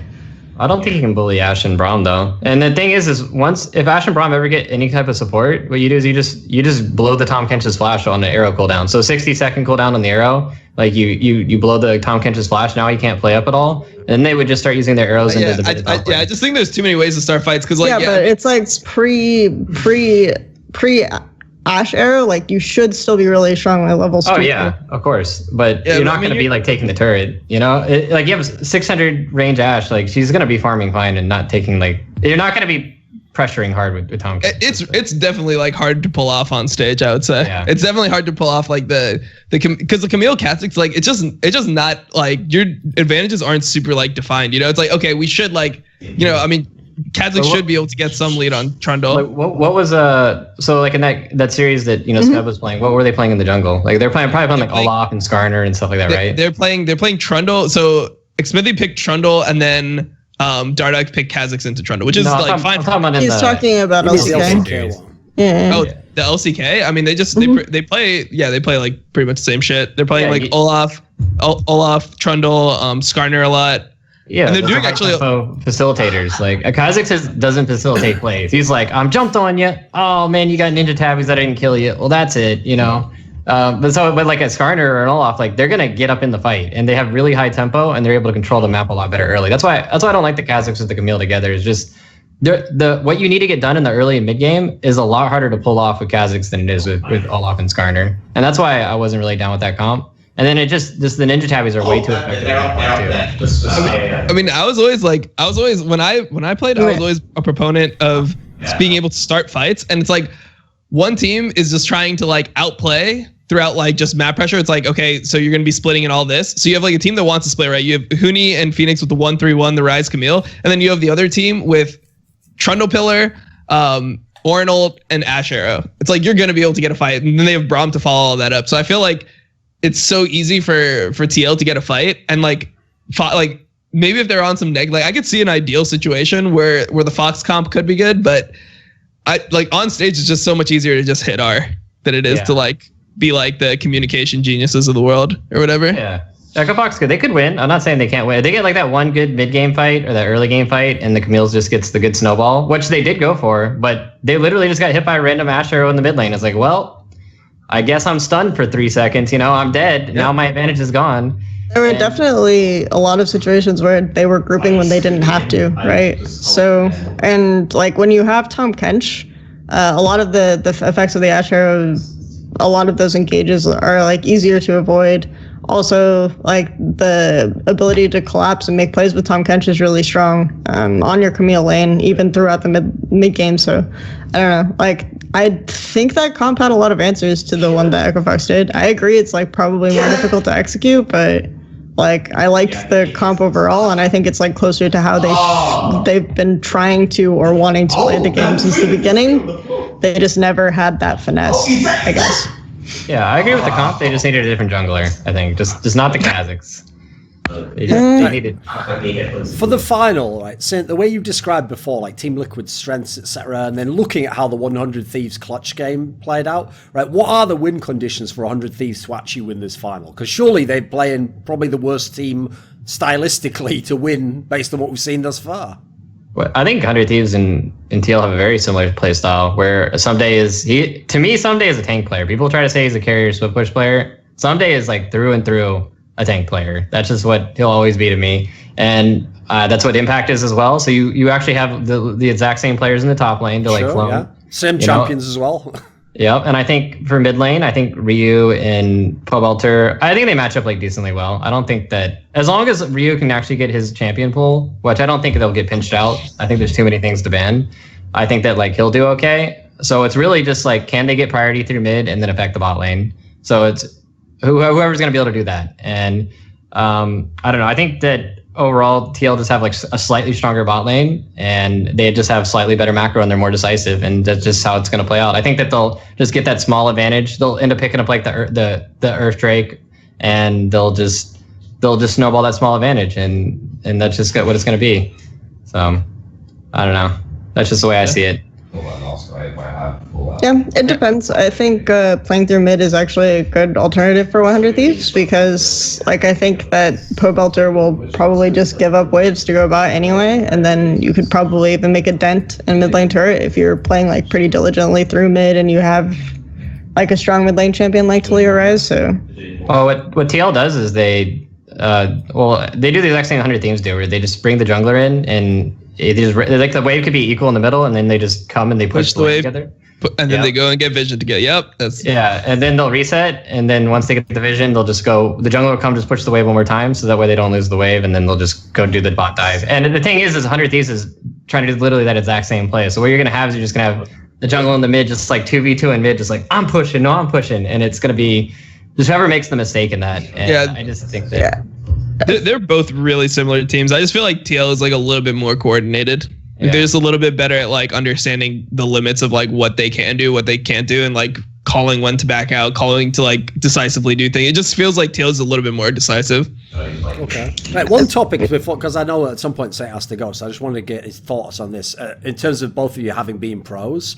Right, okay, so one factor that people obviously are going to want to be discussed is that Doublelift just had this horrible family tragedy, but he's still going to play. But the reason why I haven't made that like a focal point of the finals breakdown is because, especially as an outsider, I mean, who the fuck knows how that's going to play out? Like, I've heard of cases in sports where someone had something really terrible happen. I think there was an example had like the performance of their life afterwards. Yeah, I think that Isaiah Thomas guy in the Celtics last season. I kind of feel like that can happen, dude. Yeah, I don't know. He had a similar scenario. Like Doublelift's going to pop off and like become. But you know what I mean? It could go either way. You know, you could either you could have an amazing game, in which case people will bring it up because it'll be legendary, or you could have an underwhelming game, maybe not necessarily directly attached to that. Same time, people will give you a break because they'll go, you had a terrible scenario, right? As pro players, did you ever have any experience in your career? Did you ever have like I don't know, your grandma die before a game, or some big breakup just before you had to play a big match? I have both those things. Do you think it impacts what happens in the game? I don't know. I was always able to like, but I have like a lot of confidence that Doublelift's just gonna be able to block it out and play normally. Like, obviously you can never like. I just feel like once you start playing the game, he'll just be able to focus. Like, I have a lot of confidence in Doublelift's ability to be like emotionally strong and mentally strong, and to be able to like focus on the game regardless of like what's obviously happening in his personal life. That's just my take. I think I don't think that he was ever that close with his family. I mean, they kicked him out, the house when he wanted to go pro gaming and all that, from my understanding. So I think what he'll probably do from my perspective to him is that he'll probably just like avoid the whole thing and kind of like mentally block it out, and then just like as a tool to mentally block it out, he's just going to like focus even harder on playing and things like that. So in my opinion, he's just going to have like an even better performance. I think that's what you're going to see. Okay. Because, like, by the way, I could definitely see that working too. Like, I know from my own life, actually, that actually works. Like, if you're having a shit personal life, but you have some work to do, it can actually be a pretty good break. You just go, cool, I'm just going to focus on this work. No, and most of the time, people probably couldn't guess that you had some shit going on anyway. I mean, in this case, they're going to know, but, you know, it wouldn't be apparent from how you played or did you work, I think. Yeah, I think that's something that was always drilled into me by my parents. Because, like, so my mom lost her dad when she was 12. And he died on a Saturday, and it was unexpected. You know, it wasn't like one of these things where he was like sick. It was like he had a couple headaches. They didn't know what was happening. Oh, he went to the hospital. He's dead the next day. It was like one of those types of things. He had a brain aneurysm, right? And she went to school the next day. Or like she went to school on Monday. He died on Saturday. She went to school on Monday. And she always said that, like, even though she was like really close with her parents, that the only way she could get through it is by like focusing on what was at hand. Like if she spent time like away from school, just sitting there thinking about like how horrible that is, it would just make her feel worse and worse and worse. And then she would spiral into like, you know, like a real state of like actual depression.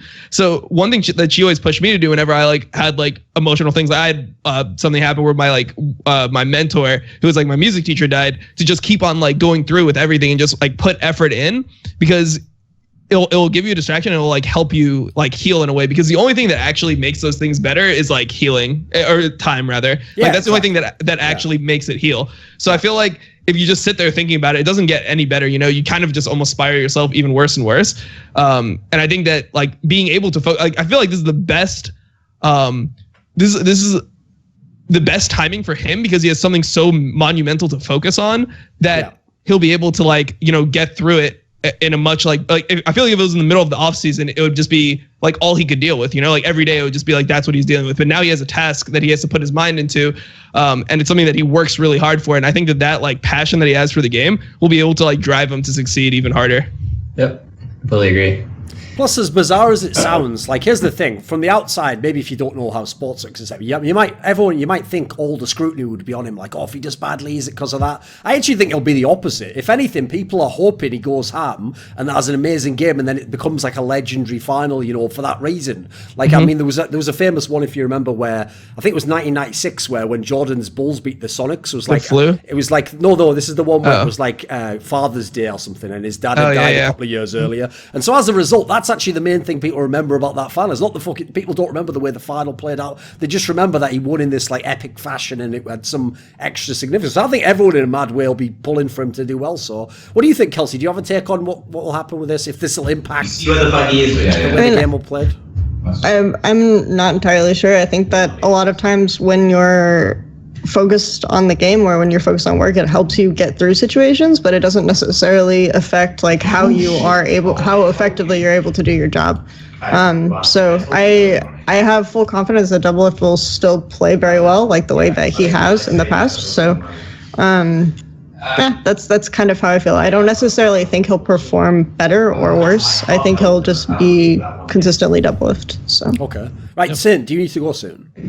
Yeah, I'm probably gonna hop out of here. So right, with that, let me just ask you one last question then. Right, so on this topic, since obviously you were a former teammate of Doublelift's, you've played against him with him many, many years. You've seen him since the early days. Like, remember the early days when he was like the fucking support player of Curse? He wasn't even the AD carry, if you remember back then. They didn't even let him play AD carry.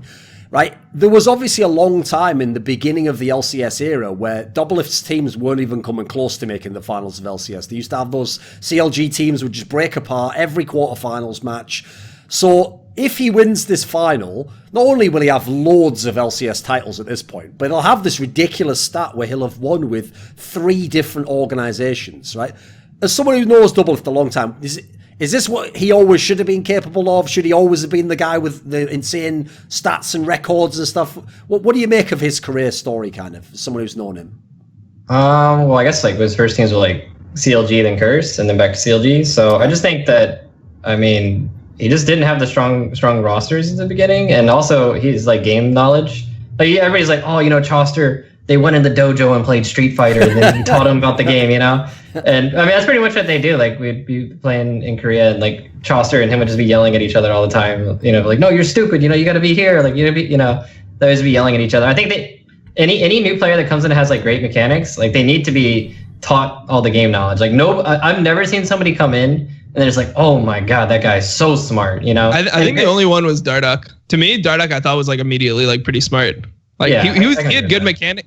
he had good mechanics, but he like knew where to be. You know, where most players just have good mechanics, but they have no idea where to be. Like, yeah. In LCS. But he's an ADC, so to him, he's like, I'm in the side lane farming, which was, you know, like the big joke with him the whole time. So I think that probably like his time moving into TSM and then maybe even working with CLG. Like I know he worked with Xmithie a lot, and like Xmithie seems pretty smart about the game when I talk to him. So you just need like those mentorship type people in there to actually come in and shore up your weaknesses. And Doublelift to me was always like, for the time he played in the early years of League of Legends, he was a mechanical monster. Like you play against him, you're just like he just doesn't make mistakes. He doesn't make mistakes in late game fights. Like what I always liked about playing against Doublelift is like I could tell how good like my champion was in general when I was playing against him, because he wouldn't make mistakes, so I wouldn't get like free kills. It's like, okay, well, if I have these items on Nocturne, I actually cannot kill the AD carry because he's gonna cleanse my fear. He's gonna like net everything. He's gonna like not let me get my tether. Like he was just like always mechanically proficient enough that you could like he would play late game team fights almost ideally in like most situations, like even in scrims. Yeah. So once he got the game knowledge on top of that, it's just like he went on to CLG, TSM, and then now like TL, which obviously has like a bunch of veterans. So I just think like being on those teams and being surrounded with that kind of stuff, like he's actually able to soak up all that knowledge like a sponge. Like even when he came in, he worked with me when I was on TL, like when I was coaching them, and we had the like terrible split, and he came in and replaced Piglet. Like he like helped out a lot of the other players because like he's not afraid to speak his mind and be like, all right, no, you actually need to like do it this way or whatever. And because he's like one of their fellow teammates, like I think that can like soak in really well. I think being able to play with people that are better into you helps out a lot more than having like even like a coach or anything like that above you. Just because like they're like they're in the game with you, like they're actually like up in it with you, and you're really like having the same sacrifice and like the same devotion. So I think that's just always been the best way to do it. So who is the actual coach of the Team Liquid team? Kane. It's Kane or something, right? Yeah. Kane. Okay. Yep. Do you know much about him as a coach? Me? Yeah. I don't know much about him as a coach. I played versus him a couple times. Okay. And I played against him at Worlds and stuff, but yeah. What about the coaching matchup then, Kelsey? Because obviously people are very familiar with Prolly from 100 Thieves, and actually that was the narrative I think I got lost in the mix. Actually, it's a pretty good feel-good story that obviously he left H2K, but then actually got to a final finally, and I mean I won't say poised to win, but could win the final. What do you think of that aspect? Like, how does this line up with his career and what you know about him? Yeah, I think it probably mattered a lot to him, especially winning with Ryu. I did, I guess, a feature on him and Ryu and like some of their interactions that they had in the semifinals that they were building up to like in the past, and how the team morale would be something that he would struggle with like in the 5-game semifinals, where like he wasn't able to get them to this point where they were really motivated, or not necessarily motivated, but like felt like they could win as much. And then like he said, at those moments you look to this player who just wants to play like his best champion or something like this and is going to carry and put the game on his back, and so he would look to Ryu, and that didn't work out. I feel like in this scenario this wasn't something that happened, so it's probably like means to him that he grew as a coach, or maybe like these players, because all these players on 100 Thieves are really experienced players, right? They've all been in a lot of these situations before, so I don't know, maybe it's just like a better environment for him to coach in, but that's kind of like how it looks, so it probably means a lot. In terms of Kane, I only know what I've heard from players who have received some form of coaching from him, which is that like he spends way more time with the support, and will do like role specific coaching, and otherwise he gives like broad feedback like most coaches and stuff like this. So yeah. Because one of the aspects of this final, like when people play up the angle of like, oh my god, no TSM there, it's like, yeah, but it's not like it's just brand new rosters of players, is it? Look how many fucking veterans are on both these teams. It's full of people who've been in the finals before, just on different orgs, isn't it? Yep. I don't know. I mean, I don't know how much coaching actually like really, like how much it matters these days, Because when I played, it wasn't like, I mean, the last season that I was like, that I trained for was the beginning of season 6 before I like really decided to retire.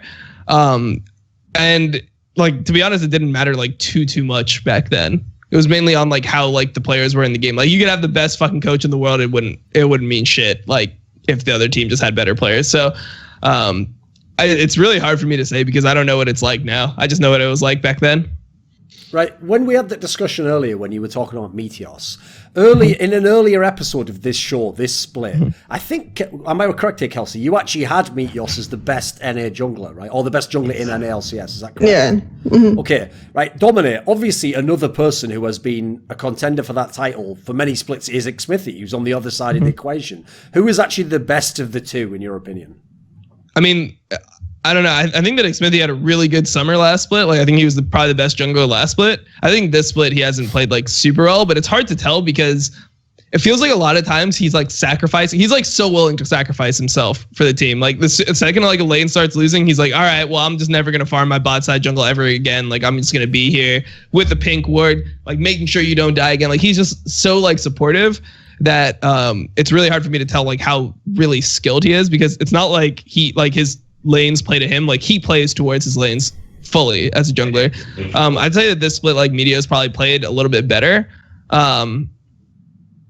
But I mean, the way I judge jungle is just about like the ganks they pick, like their efficiency, like their pathing, stuff like that. Like I don't know what the comms are like. I don't know if people are being like, hey, I need you here right now, and like Meteos is like, no, fuck that, I'm gonna become a beast, or like whether, you know, Xmithie's like, oh no, I gotta be here. I'm never gonna like, I'm just gonna make sure that I look bad so that my team can win. I mean, it's really hard to judge like in this circumstance. I will say that like Xmithie just doesn't make mistakes late game, which is a huge thing for junglers. I mean, so many times I see like a jungler suicide late game, and if you die like past 30 minutes as a jungler, the enemy team just gets banned and you probably lose the game. So I definitely think that Xmithie is really good about like playing like the edges of the like dances situation. Like he doesn't get caught, but he still like is able to like, you know, frontline, and they're able to like, you know, walk in and contest vision together. So he's really good at things like that. But in terms of like where I think junglers really matter the most, which should be early game, I think that Meteos is better at that. Picking advantages more. Yeah, and I agree with that. I think there's an interesting mentality on Team Liquid, like you and Saint were talking earlier about how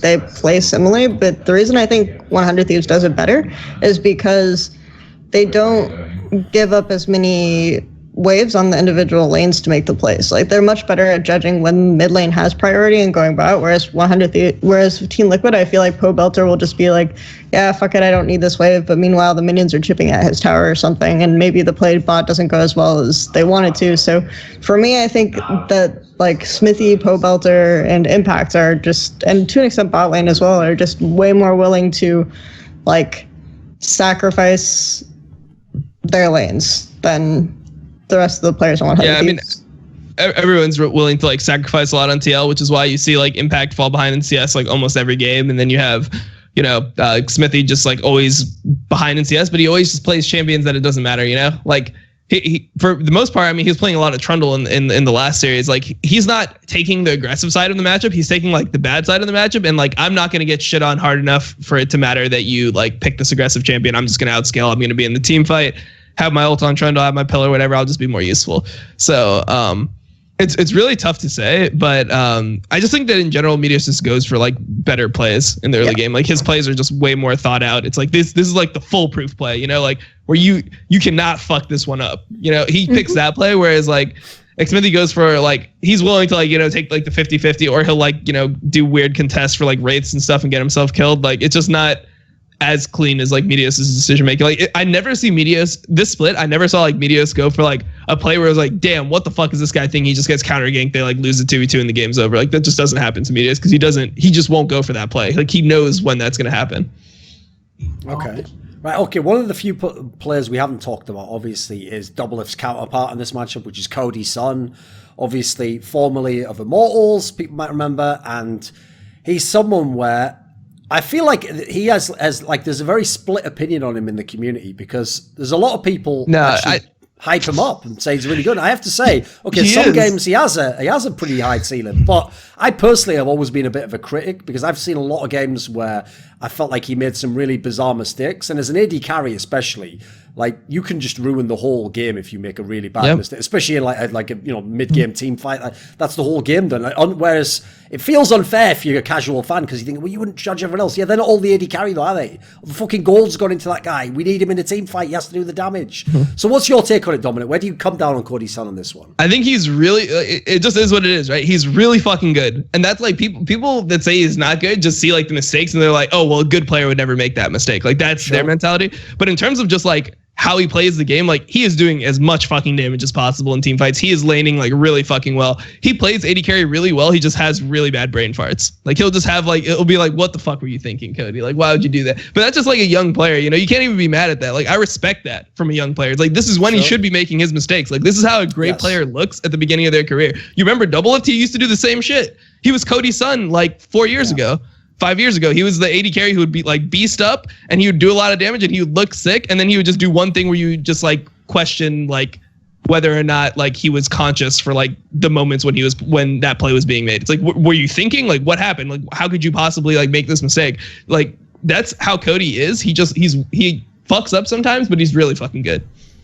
I felt like almost he's aware of this part of him, and that's why in the 100 Thieves versus Clutch Gaming series, like the last game, he just kind of like didn't play up as far, and that game dragged on for more than it should have. Like with him playing Caitlyn, he didn't play as far up as he could have in some of the team fights where like Olaf didn't have ult or anything like this, and then he could have just like gotten more autos out, and so the game, a lot of those fights would have gone in 100 Thieves' favor earlier, but. So that makes me a little bit worried that, you know, he's not going to find the balance. He might just like pussy out too much. But overall, I think that like as long as he keeps his mind focused on the first couple of games, he'll definitely do his job. So yeah. Okay. And then obviously, as I referenced at the beginning of the show, there is the third place match as well. So we do have Clutch Gaming against Echo Fox, right? What do you think of this series, Dom? Who wins this one? I feel like Echo Fox should like stomp it. That's how I feel. But I mean, I've been like, I don't know, maybe I'm just a Clutch Gaming hater is what I've realized. I've come to terms with the fact that maybe I just like hate Clutch Gaming for some random reason, because irrationally biased against them. I thought TSM would 3-0 them, and then I thought 100 Thieves would 3-0 them, and now I think Echo Fox is going to 3-0 them. And they beat TSM and they went like 2-3 against 100 Thieves. So I must just like hate Clutch Gaming, and I just don't know. Why do you hate on them though? What's the factor that because they don't like just not work for you as a team? They just don't like make the plays that you'd see like a good team. They're just like always, they remind me of when I was on Curse. They remind me of like how Curse used to play, where like we would never really like make the play. We just kind of like react to the play, and we would have to just like scrap them and stuff like that. We just have to play better in the situation that we got into, but we never were the ones that like we're like doing like the play. Like we wouldn't have the coordinated 4-man. Like there would always be a problem where it's like, all right, let's do the 4-man now. It's like, wait a second, I'm on 2,000 gold. We can't do it now. It's like, okay, you back, you recall. All right, let's do it again. Wait, no, we don't have war. Okay, let's do the vision. Can we make the play at, I don't know. I mean, we don't have the push anymore. It's like, okay, well then let's not do it. Like you just run into this situation where there's always problems and it's just not smooth, and it just doesn't look smooth from them, which is why like, I mean, if you hear any of the players' interviews, they're like, yeah, we're losing 80% of our scrims, but like, I mean, I guess we're just good on stage. Like, I don't feel like that's a recipe for success. That's good. Like whenever I was losing 80% of my scrims, I just thought I sucked. I was like, damn, we must just fucking suck. Like this is unexcusable. Like it always felt lucky when we win. Like even when we beat CLG, like obviously you remember like CLG went to Korea and then they came back and it was like, oh fuck, like they're gonna smash us, right? And then we just beat them. It felt lucky as hell. I'm like, damn, how do we win that shit? Like we were losing every scrim to TSM, and they're supposed to be like training hard as fuck. And even in the games, it felt like it was like, wait, these guys were just like fuck. These guys were just trolling. They definitely fucked up some of those games. I remember. Yeah, they would just fuck. They would just troll, and then we'd win. That's how I feel like Clutch Gaming wins. They're like, oh look, the MikeYoung is trolling. Okay, we win. Oh, Xmithie is trolling. Okay, we win. It's not like, oh, dude, we're beasts. Like this is our identity. This is what we do.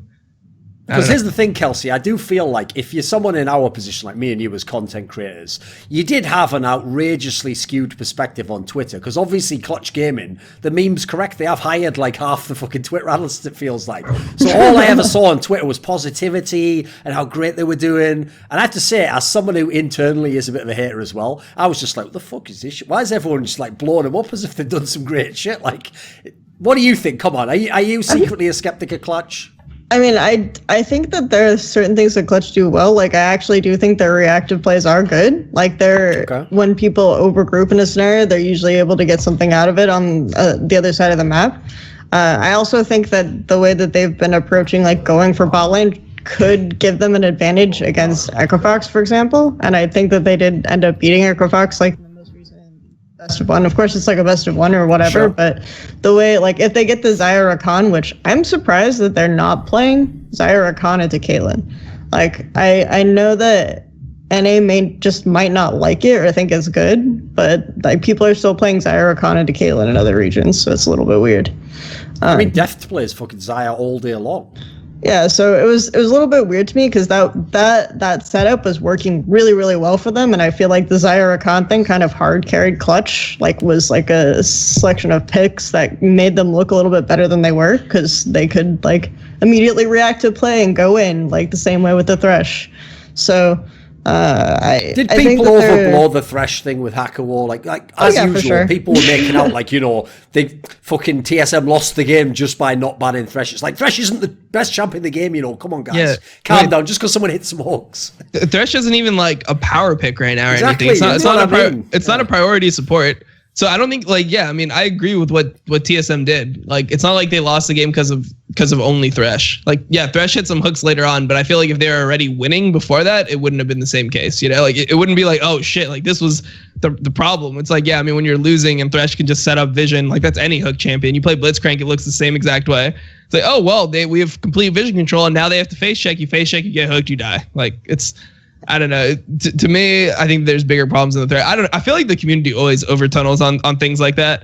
Like if they see one champion over and over again, and it's also kind of the narrative that like the casters dictate, because the casters are gonna like be hyping up what happens. Like if Haupt hits a hook, you know, like it's not like he was hitting like this hook where it's like, oh my god, behind the back, like flash hook. Like it was just like, oh, he threw the hook and it hit the guy. Like it wasn't like the most insane hooks. I mean, he played well. I'm not saying that Haupt played like shit.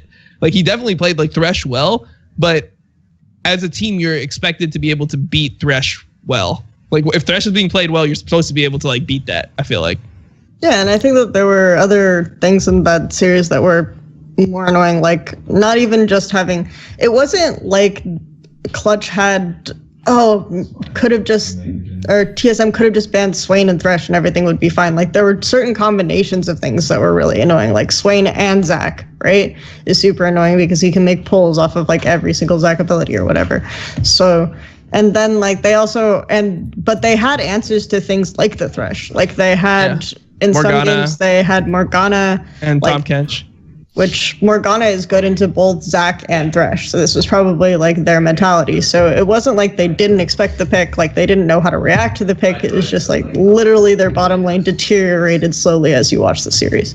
Yeah, so. And obviously they identified that the reason they thought they were losing the game is because of the jungle. Like because that's why they started banning Skarner Olaf. Like that, those are the bans that you would drop if you wanted to ban Thresh, right? If you wanted to ban Swain Thresh, you drop Skarner Olaf and you play both sides of that matchup. But MikeYoung lost one side of the matchup, lost the other side of the matchup, and they're like, okay, they thought that they weren't losing the games because of Thresh. They thought they were losing the games because they didn't understand the jungle matchup, and they weren't able to like overcome that throughout the series. So, I mean, I think that it's completely reasonable for them to leave Thresh up, and I think it's completely reasonable for them to leave Swain up. I mean, Swain is a really strong champion, but it's not unbeatable. I mean, SKT picked Swain and lost to Swain, so like, I don't know. Like it doesn't mean anything to me.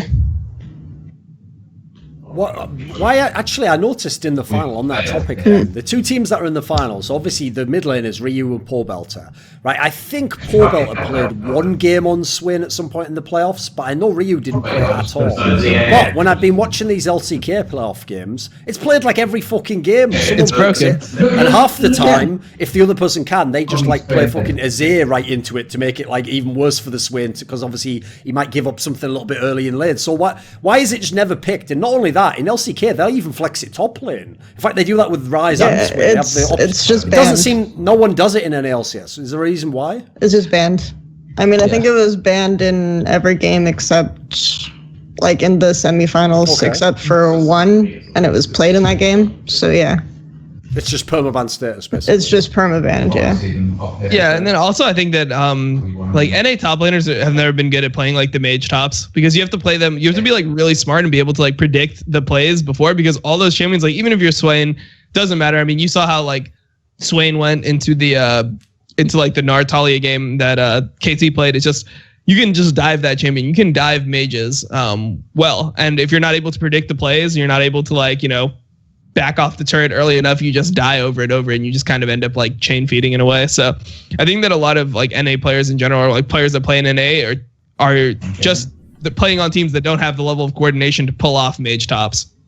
Okay. Right, Kelsey, you didn't actually give us your prediction. Who do you think wins the third place match? I actually do think it will be Clutch. Not because I think that Clutch is super strong, but I think that Echo Fox have like way too many systemic problems. Then I don't. You are an Echo them Fox hater, right? I mean, I am an established Echo Fox hater, obviously. I'm just reiterating that for anyone who just isn't aware. Yeah. Like, but here's the thing, I'll give you credit. When they were winning all those games, you did, even at that point in time, say, like, you were skeptical and they had one way to play the game. And if they didn't play the game that way, obviously massively through Hooney, then they would have issues, right? And so has it actually played out the way you thought it would? I mean, you couldn't have known the mess, which that would happen, but have kind of their flaws that have been exposed been what you thought you'd see?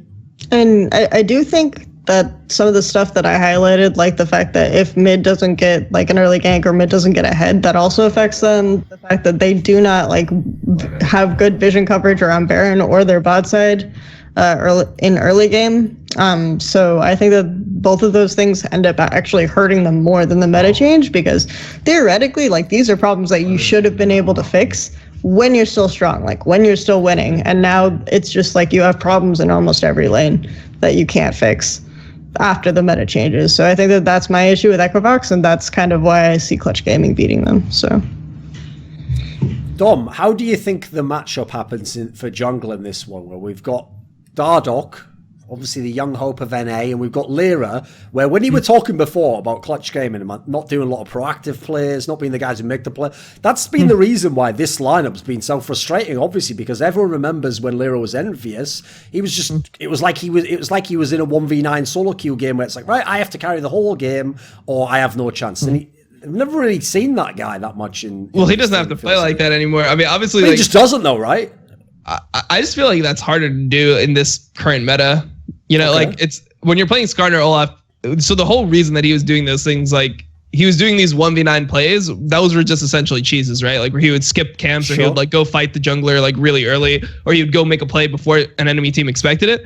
Right now, the champions that are being played, like Olaf, Skarner, like Zach, whatever, like I think those are the only champions he played that series. Oh no, he played a Sedge game too. So yes, those champions are just not good at doing level 2 cheeses. Like, they're not powerful in those situations. So he's not going to risk doing that. Also, his team's better, so he doesn't have to he has win conditions. Like, Apollo can carry. I mean, Febiven is like still a beast mid laner.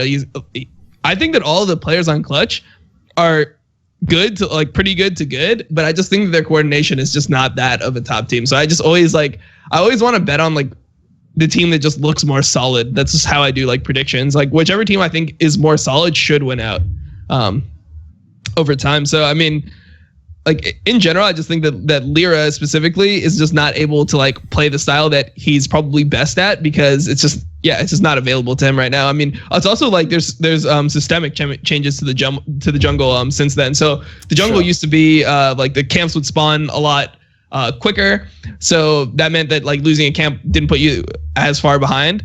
Now the camps have much longer cooldown, so you want to be like farming them every time they're up, and then you want to be like doing stuff while the camps are down. That type of playstyle has become just more effective. That's just the optimal playstyle right now. So I just feel like there's a bunch of reasons for that, but I think does that then sort of encourage basically like the smarter jungler to win out, because he has to sort of time when to do stuff and then we get the camp, as opposed to the guy who's just super gank happy, and wins through making the sick plays.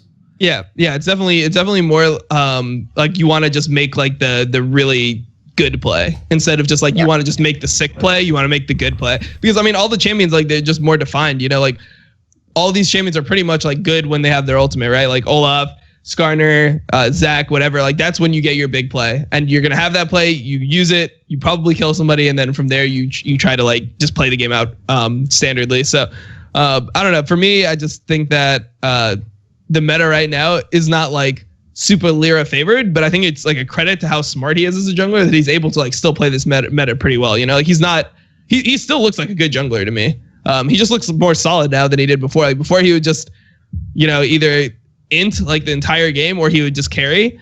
Now he's more like the type of player who's just going to be like consistently pretty good. What do you think, Kelsey, on this one for the jungler matchup? I do think that early on in the split, he was still trying to make weird stuff happen, and that was just the way that he seemed to understand the game, is that, like, okay, I have to make this play here, and we're going to snowball the early game through this.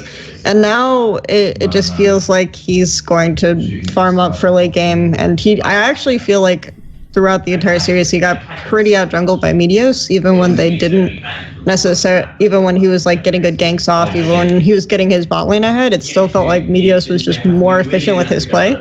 So it feels like he's wasting a little bit of time, or he's just like not content to just fast clear. But I still think that Lyra like has the solid mechanics. Like, he's still able to play Skarner well, he's still able to play Olaf well, he's still able to have an impact in team fights. So yeah, he's been a pretty solid player. Okay. Right. A question I had for you, Dom, is obviously, as you said earlier, you're someone who's an admirer of Dardoch. You acknowledge him as like a talented player who, obviously, especially early on, did break out and looked really insane. What holds him back from being the best NA jungler? Why is he not ahead of the Meteoses of the world in your book? I mean, I don't think that he necessarily is like worse than Meteos. I think that Meteos and Dardoch are the best two junglers, but I think it's just like right now, I mean, it's just not a style that's like super suited to him. Like, he was never like the power clear player. Sure. I mean, he can do it because he's like talented. He can probably play any jungle style, but I mean, I just don't think that this is the one where he can like really show how much better he is than some other players. Like, bring back Lisa and Rengar meta, you're going to see why Dardoch's like the best jungler in NA. Okay. What do you think of the current Dardoch as it is, Kelsey? I felt like his pathing and his approach was really formulaic. Yes. Oh my god. Are they loud? Sorry. No, don't worry about that. Okay. I felt like his like this split, his style and approach was a little bit more formulaic. So like you could almost predict like when he'd gank mid, he was always going to mostly be topside. There wasn't ever going to be vision placed around bot. But I'm not necessarily sure that this is Dardoch's fault. I feel like this was a decision that this is how the team is going to play this way.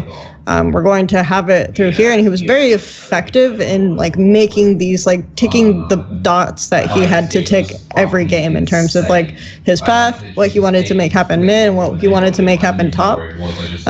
So there's that for him, but like it didn't wow me, it didn't impress me. He didn't feel creative. He didn't feel like he was like able to clearly identify, or the team wasn't clearly able to identify what their win condition was every game and get that ahead depending on what the comp was and for different certain champions. So that was kind of my issue with Dardoch. I think he made Zac look super, super good because he was ganking earlier with Zac than most people were with that champion and making it work and able to find like more creative and better gank paths with that. So I think that helped him a lot as well. But for me, he wasn't like the same jungler that he was when he debuted, if that makes sense. Okay. What about this then as a final topic, right? Dominate. If 100 Thieves were to win this final, who do you think needs to be the MVP? I mean, I guess it's whoever plays best, right? I would guess it would be like an Afro thing. Okay. Afro Moo? You think he's integral to their style? Yeah, I think he's super important to that team. I think you take Afro off that team, you got a completely different team. Like, he's the one that's like probably the most. He's like the voice of reason when things get hectic on 100 Thieves. I feel like he's the one that brings everyone in, and I feel like that's super undervalued. Is you need the person that like in the heat of the moment can make like the clear, calm call that you just feel good about going for. You know. Well, I know Polly in his career would agree with you that he's needed someone who would do that.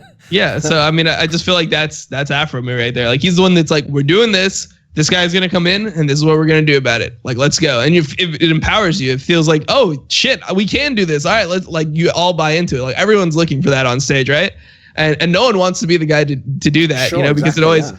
You know, you take full responsibility for whatever happens. So I think if they win, it's because they're going to make better decisions. And I feel like they'll make better decisions because they have Afro Me. What about you, Kelsey? Who would you pick? If 100 Thieves win? Yeah, who basically needs to be the best player for yeah, I'm going to go with Meteos. And maybe I sound like a broken record, but I do think that he's like very important for how this team's early game will play out. And I think that if you're going to beat TL, you have to like kind of beat them by out macroing them early or out jungling them and out like playing them early. Before so they can't like before the Baron fights happen. 100 Thieves can't come into this and think we're both just going to play this late game style and we'll just beat you doing that. They have to actually go at the early game. Yeah, I think so. I mean, obviously it will depend a lot on draft. Like if they just get a way better team fighting draft, then they can probably still win that game pretty easily. But I think that a lot will depend on the early game jungling, and so it has to be Meteos. This is LS, and you're on Thorin's YouTube channel, so cut the Western shit. This video was supported by Dean Tanglis, Michael Allaire, Andreas Westerlund, Alex Adams, Gman, Twch, Jerky's Minion, Gianfranco Ingrata, Anthony, Bash, Greb, Yordan Tsenkov, Daniel Yordanov. Want to suggest guests or topics for my content? Well, keep it G-rated and unlock the code to the streets, gaining exclusive access via the Patreon link below. The Scrilluminati grows daily.